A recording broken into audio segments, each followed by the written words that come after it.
Hi friends, welcome to Deepika reviews. ఈ video మీకు నచ్చినట్లయితే వీడియోని లైక్ చేసి షేర్ చేసి సబ్స్క్రైబ్ చేసుకోవడం మర్చిపోకండి. ఎవరిని అడిగినా కూడా బ్లడ్ దొరకట్లే అంటున్నారు. ఇప్పుడు ఏం చేద్దామండి అని వేదవతి ప్రసాదరావుని అడుగుతూ ఉంటుంది. ఈ సమయంలో మన గురువు గారికి ఫోన్ చేస్తే మంచిది అని ప్రసాదరావు చెప్తూ ఉంటాడు. ఇంకా ఎందుకండి ఆలస్యం, వెంటనే గురువుగారికి ఫోన్ చేయండి అని చెప్పి వేదవతి ప్రసాదరావుతో చెప్తూ ఉంటుంది. అప్పుడే మాయ చాటుగా ఉండి ప్రసాదరావు వేదవతి వాళ్ళు మాట్లాడుకుంటున్న మాటలను చాటుగా వింటూ ఉంటుంది.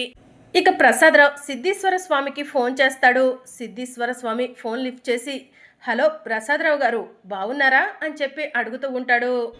ఇక్కడ ఏమీ బాలేదు స్వామి, తప్పనిసరి పరిస్థితుల్లో మీకు అవసరం అయ్యి ఫోన్ చేయాల్సి వచ్చింది అని ప్రసాదరావు చెప్తూ ఉంటాడు.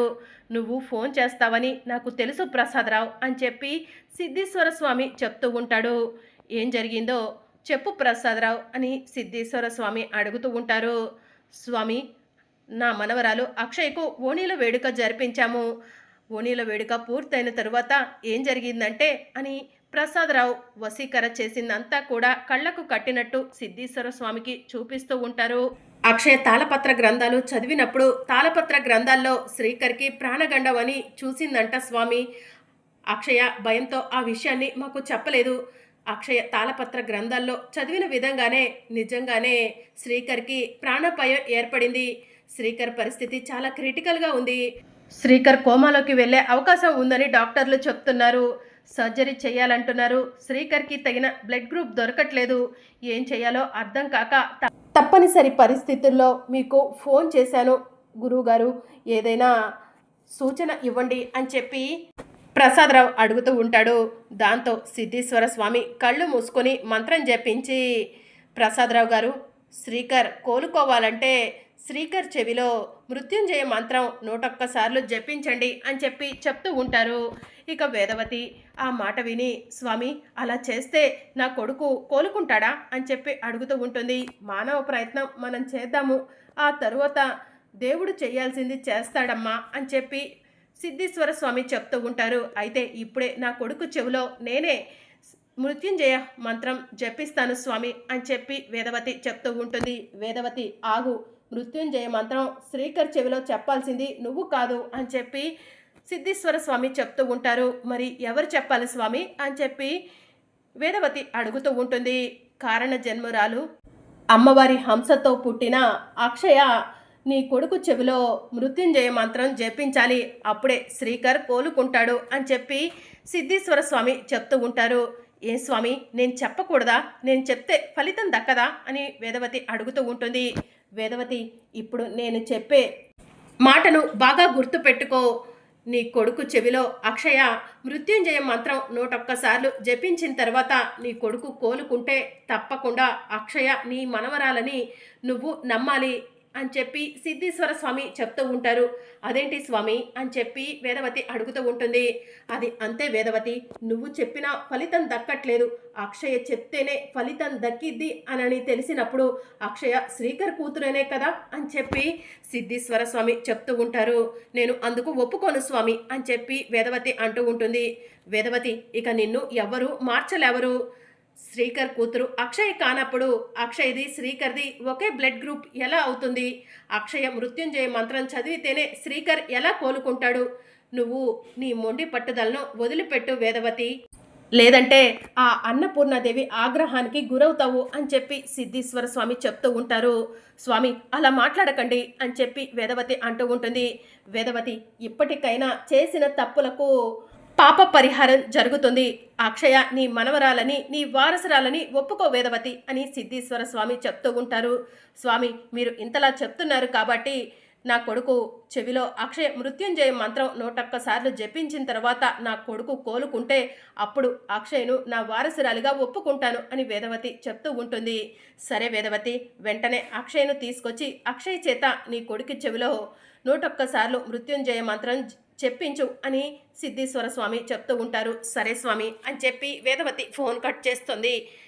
ఇక అవని కోపంగా వేదవతి వాళ్ళ వైపు చూస్తూ ఉంటుంది. ఏంటే అలా చూస్తున్నావు, వెళ్ళి నీ కూతుర్ని తీసుకురాపో అని వేదవతి అవనిని అడుగుతూ ఉంటుంది. నా కూతురు మీ రక్తం కాదు, మీ వారసురాలు కాదని ఇన్ని రోజులు అవమానించారు కదా. ఇప్పుడు నా కూతుర్ని నేనెలా తీసుకొస్తాను? మీరే వెళ్ళి తీసుకొచ్చుకోండి అని చెప్పి అవని అంటుంది. ఏయ్ అవని, ఏం మాట్లాడుతున్నావో అర్థమవుతుందా నీకు?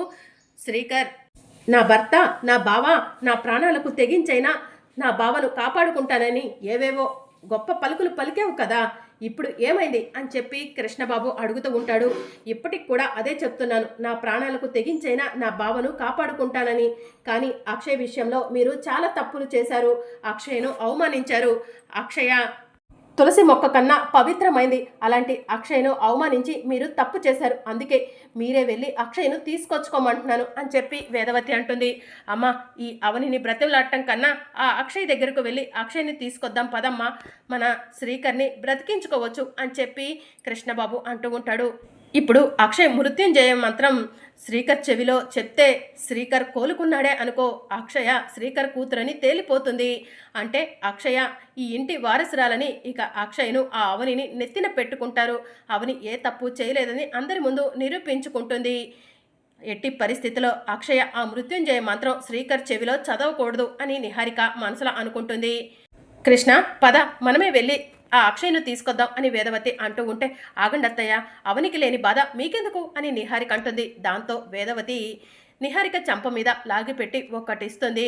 నన్ను కొట్టారా అని నిహారిక అంటూ ఉంటే, అక్కడ హాస్పిటల్ బెడ్ మీద ఉంది నా కొడుకే, నా కొడుకు కోసం నేను ఏమైనా చేస్తాను అని వేదవతి కృష్ణబాబును తీసుకొని అక్షయ్ దగ్గరకు వెళ్తూ ఉంటే, నేను కూడా వస్తాను అని నిహారిక వేదవతి వాళ్ళ వెనకే వెళ్తుంది. ఇదంతా దూరం నుంచి చూస్తున్న మాయా, అక్షయ మృత్యుంజయం మంత్రం శ్రీకర్ చెవిలో చదవటానికి వీల్లేదు. అప్పుడే నేను అనుకున్నట్టుగా శ్రీకర్ ఈ లోకంలో నుంచి వెళ్ళిపోతాడు అని మాయ మనసులో అనుకొని అక్షయ్ ఎక్కడ ఉందా అని వెతుకుతూ ఉంటుంది. అక్షయ హాస్పిటల్ బయట కూర్చొని ఉండటం చూసిన మాయ అక్షయ్ నోటిని మూసేసి అక్కడి నుంచి తీసుకొని వెళ్ళిపోతూ ఉంటుంది. ఇక వేదవతి వాళ్ళు బయటికి వచ్చి అక్షయ్ కోసం వెతుకుతూ ఉంటారు. అక్షయ్ ఎక్కడా కనిపించకపోవడంతో అవని దగ్గరకు వెళ్ళి అక్షయ్ ఎక్కడా కనిపించలేదు అని చెప్పి చెప్తూ ఉంటుంది.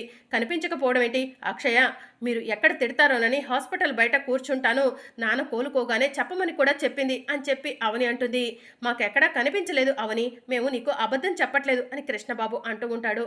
ఇక దాంతో అవని హాస్పిటల్ బయటకు వచ్చి చూస్తుంది. అక్షయ్ కనిపించకపోవడంతో అక్షయ అక్షయ అని చెప్పి హాస్పిటల్ చుట్టూ వెతుకుతూ ఉంటుంది. ఇక మరోవైపు మాయ అక్షయ్ను తీసుకెళ్తూ ఉంటే, అక్షయ నన్ను వదులు వదులు అని చెప్పి మాయ నుంచి విడిపించుకునే ప్రయత్నం చేస్తూ ఉంటుంది.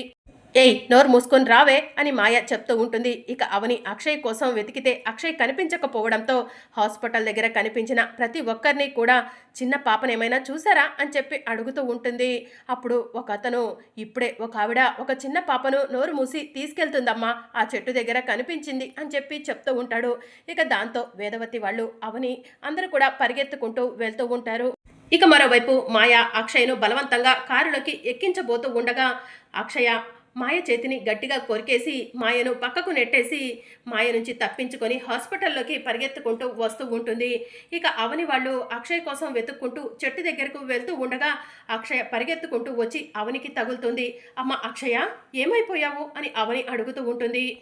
అమ్మా అమ్మా, ఆ మాయ వెనుక నుంచి వచ్చి నా నోటిని మూసేసి నన్ను తీసుకెళ్ళిపోవాలనుకుంది అని చెప్పి అక్షయ్ చెప్తూ ఉంటుంది. మాయ ఎక్కడమ్మా అని చెప్పి అవని అడుగుతూ ఉంటుంది. ఇక్కడ ఎక్కడ ఉండుంటుందమ్మా అని చెప్పి అక్షయ్ చెప్తూ ఉంటుంది. ఏయ్ నాటకాలు చెయ్యకుండా నాతో రావే అని వేదవతి అంటూ ఉంటుంది. నానమ్మ నాటకాలు కాదు, నేను చెప్పేది నిజం అని అక్షయ అంటూ ఉంటుంది. ఆ మాయ మారలేదని నేను ఎంత చెప్పినా కూడా మీరెవరు కూడా నా మాట నమ్మలేదు కదా. ఆ మాయ నా కూతుర్ని ఎత్తుకుపోవాలని చూసింది, ఇక్కడే ఎక్కడ ఉంటుంది, వెతికి పట్టుకుందారండి అని అవని అంటుంది. ఇప్పుడు ఆ మాయను వెతికి పట్టుకోవడం పని కాదు, శ్రీకర్ని బ్రతికించుకోవడం అసలు పని. ఆ మాయ అంటే నీకు కోపం, నీ కూతురికి కోపం, అందుకే నీ కూతురు ఆ మాయ పైన ఇదంతా కావాలని చెప్తుందేమో. మాయ ఇక్కడికి రాలేదు, మాయను వస్తే నువ్వే కదా పంపించేశావు అని చెప్పి వేదవతి అంటుంది. ఇప్పుడు ఈ డిస్కషన్స్ అన్నీ అవసరమా, ముందు శ్రీకర్ని కాపాడుకోవాలి అని చెప్పి ప్రసాదరావు అంటూ ఉంటాడు. తాతయ్య నాన్న కోలుకున్నారా అని అక్షయ అడుగుతూ ఉంటుంది. వాడు కోలుకోవాలంటే వాడి చెవిలో 101 సార్లు నువ్వు మృత్యుంజయ మంత్రం చదవాలంట అని చెప్పి వేదవతి చెప్తుంది. నేను మృత్యుంజయ మంత్రం చదవాలా? నేనెందుకు నానమ్మా, మీరు చదవచ్చు కదా అని అక్షయ అంటూ ఉంటుంది. నువ్వు కారణ జన్మురాలు అంట, మహర్జాతకురాలు అంట, అమ్మవారి హంసతో పుట్టావంట, నువ్వు మృత్యుంజయ మంత్రం చదివితేనే శ్రీకర్ కోలుకుంటాడంట. శ్రీకర్ నువ్వు మంత్రం చదివిన తర్వాత కోలుకుంటే నువ్వు శ్రీకర్ కూతురు అని నేను నమ్మాలంట. సిద్ధీశ్వర స్వామి చెప్పారు అని చెప్పి వేదవతి అక్షయ్తో చెప్తూ ఉంటుంది. అమ్మ, ఇది మనకి మంచి అవకాశం. నువ్వు ఏ తప్పు చేయలేదని నిరూపించుకునే అవకాశం మనకు ఆ అమ్మవారు ఇచ్చిందమ్మా అని అక్షయ చెప్తూ ఉంటుంది. నానమ్మ, పదండి వెళ్దాం. నాన్న కోసం నా ప్రాణమైనా ఇస్తాను. అలాంటిది మృత్యుంజయ మంత్రం జపించలేవనా? పదండి నానమ్మ అని అక్షయ్ అంటూ ఉంటుంది. ఇన్ని రోజులు నా కూతుర్ని అవమానించారు, హేళన చేశారు. ఇప్పటికైనా నా కూతురంటే ఏంటో మీ అందరికీ అర్థమైందా అని చెప్పి అవని అంటుంది. అమ్మ, ఇప్పుడు గొడవ పెట్టుకోవాల్సిన సమయం కాదమ్మా, నాన్నను కాపాడుకోవాలి. పదండి నానమ్మ అని అక్షయ వేదవతి వాళ్ళతో కలిసి వెళ్తూ ఉంటుంది. ఇక వేదవతి ఐసీయూ దగ్గరకు వెళ్ళి డాక్టర్ గారు అని పిలుస్తూ ఉంటే డాక్టర్ బయటికి వచ్చి బ్లడ్ దొరికిందా అని చెప్పి అడుగుతూ ఉంటారు. బ్లడ్ దొరకలేదు డాక్టర్ గారు అని చెప్పి వేదవతి చెప్తూ ఉంటుంది. బ్లడ్ దొరకకపోతే సర్జరీ చేయలేము. సర్జరీ స్టార్ట్ చేస్తే కంపల్సరీ బ్లడ్ ఉండాల్సిందే అని చెప్పి డాక్టర్ చెప్తూ ఉంటారు. డాక్టర్, మీకు ఒక ముఖ్యమైన విషయం చెప్పాలి. మా గురువు గారికి ఫోన్ చేశాము. మా గురువు గారు శ్రీకర్ కోలుకోవాలంటే మృత్యుంజయ మంత్రం జపించమన్నారు. అది జపిస్తే శ్రీకర్ కోలుకుంటాడని చెప్పారు. శ్రీకర్ చెవిలో అక్షయ మృత్యుంజయ మంత్రం చదువుతుంది. ప్లీజ్ అని చెప్పి వేదవతి అడుగుతూ ఉంటుంది. ఇంకా మీరు పాతకాలంలో ఉన్నారా ఏంటి? మృత్యుంజయ మంత్రం చదివితే కోమాలకు వెళ్తున్న పేషెంట్ ఎలా కోలుకుంటాడు? చాదస్తంతో మాట్లాడుతున్నారు మీరు అని డాక్టర్ చెప్తూ ఉంటారు. డాక్టర్ గారు, వాళ్ళు చెప్పేది నిజం. మా కుల గురువు సిద్ధీశ్వర స్వామి చెప్పారంటే అది ఖచ్చితంగా జరుగుతుంది. ఒకే ఒక్క అవకాశం ఇవ్వండి అని అవని అడుగుతూ ఉంటుంది. మీరు అంతగా నమ్ముతున్నారు కాబట్టి మీ నమ్మకాన్ని వమ్ము చేయలేక అక్షయ్ను శ్రీకర్ దగ్గరికి పంపిస్తాము. శ్రీకర్కి ట్రీట్మెంట్ ఆలస్యం అవుతుంది. ఆ తర్వాత మీ ఇష్టం. శ్రీకర్కి ఏం జరిగినా కూడా మాకు ఎలాంటి సంబంధం లేదు అని డాక్టర్లు చెప్తూ ఉంటారు. మా నాన్నను నేను కాపాడుకుంటాను డాక్టర్ అని అక్షయ్ చెప్తూ ఉంటుంది. సరే, లోపలికి వెళ్ళమ్మా అని డాక్టర్ చెప్తూ ఉంటారు. ఇక అక్షయ శ్రీకర్ దగ్గరకు వెళ్తుంది. నాన్న, నేను నీ కూతురు కాదన్నావు. అమ్మ తప్పు చేసిందన్నావు. అమ్మ ఏ తప్పు చేయలేదు నాన్న. నేను నీ కూతుర్నే. నన్ను నాన్న అని పిలవద్దన్నావు. కానీ ఈరోజు నేను నీ చెవిలో మృత్యుంజయ మంత్రం చదవటం వల్ల నీ కూతుర్నని నిరూపించుకోవచ్చు. అమ్మ ఏ తప్పు చేయలేదని నిరూపించవచ్చు. నిన్ను ప్రాణాపాయం నుంచి బయటపడేసుకోవచ్చు నాన్న. అందుకే నీ చెవిలో మృత్యుంజయ మంత్రం చదువుతాను అని అక్షయ 101 సార్లు మృత్యుంజయ మంత్రం శ్రీకర్ చెవిలో చదువుతూ ఉంటుంది. ఇక శ్రీకర్లో ఎలాంటి కదలికలు కనిపించకపోవడంతో కుటుంబ సభ్యులంతా కూడా ఆందోళన చెందుతూ ఉంటారు. అమ్మ భవాని, నా కూతురు నా బావకు పుట్టిందని నిరూపించుకోవడానికి ఇదే మాకు వచ్చిన అవకాశం. ఈ అవకాశాన్ని మాకు అనుకూలంగా చెయ్యమ్మా అని అవని అమ్మవారికి నమస్కారం చేసుకుంటుంది. ఇక అక్షయ శ్రీకర్ చెవిలో మృత్యుంజయ మంత్రం చదువుతూ ఉంటే శ్రీకర్లో కదలికలు ఏర్పడుతూ ఉంటాయి. డాక్టర్ పక్కనే ఉండి ఇదంతా చూస్తూ మిరాకిల్, అద్భుతం, శ్రీకర్ కోలుకుంటున్నాడు అని చెప్పి చెప్తూ ఉంటారు. చదువమ్మా, అలానే చదువు, మృత్యుంజయ మంత్రం చదువు. ఇన్ని రోజులు నేను ఇలాంటివన్నీ మూఢనమ్మకాలు అని నమ్మేవాడిని కాదు. ఈరోజు శ్రీకర్లో కదలికలు చూస్తుంటే ఇలాంటివి ఉంటాయని నమ్ముతున్నాను. చదువమ్మా, నువ్వు మృత్యుంజయ మంత్రం చదువు, శ్రీకర్ కోలుకుంటున్నాడు అని డాక్టర్ చెప్తూ ఉంటారు. ఇక అక్షయ మృత్యుంజయ మంత్రం చదువుతూ ఉండగా శ్రీకర్ మెల్లగా కళ్ళు తెరుస్తాడు. మరి అప్కమింగ్ ఎపిసోడ్లో ఏం జరగనుందో తెలుసుకోవాలనుకుంటున్నాను.